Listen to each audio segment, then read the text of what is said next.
That's so cool. All right, I'm gonna let it dry bowed, and we're gonna do that in a couple hours when it's drier, but not dry. And I actually like these weird droplets.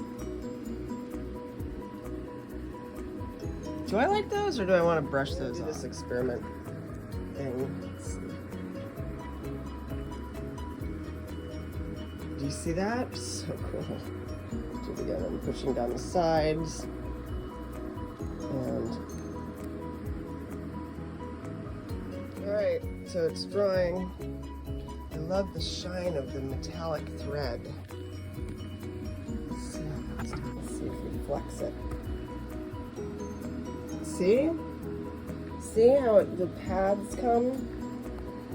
Put it down in there and then, see that?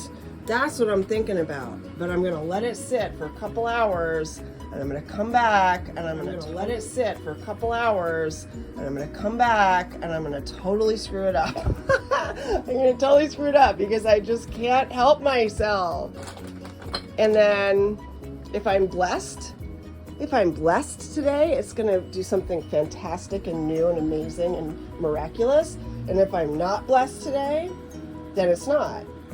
No, and that sort of throws you back into, okay, now's the time to trust myself, and I'm ready to go, or now's the time to reflect more. So all of it, see, better. Sometimes you do need to put them aside as long as you come back to them. Sometimes ones that I put aside turn into mediums for other projects, sort of like they become something else, and I just use them as part of another totally different idea.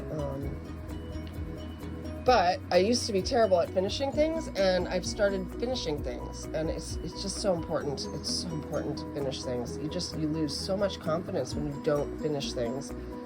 But sometimes finishing things, it means something different than what you thought. And you have to be open to that too. This is all plays into how art is therapy. Even if it's not quote unquote art therapy, it is therapy. Artists have to make art. Or else we go crazy, we really do.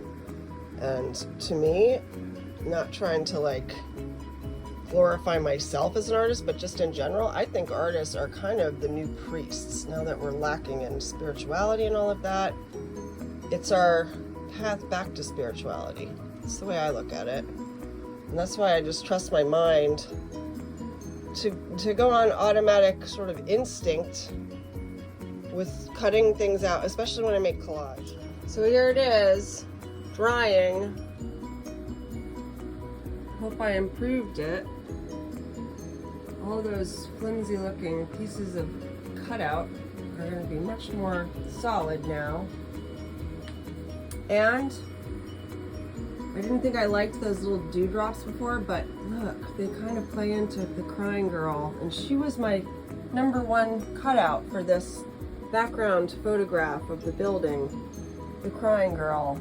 She was central somehow, somewhere in my subconscious. She was important. So I think it's like strings of tears. I don't know if that's what we'll call it, strings of tears, but they look like tears. We might lose those when we push the strings into the almost dry resin, but there it is for now. I'm happy with it. It definitely looks brighter.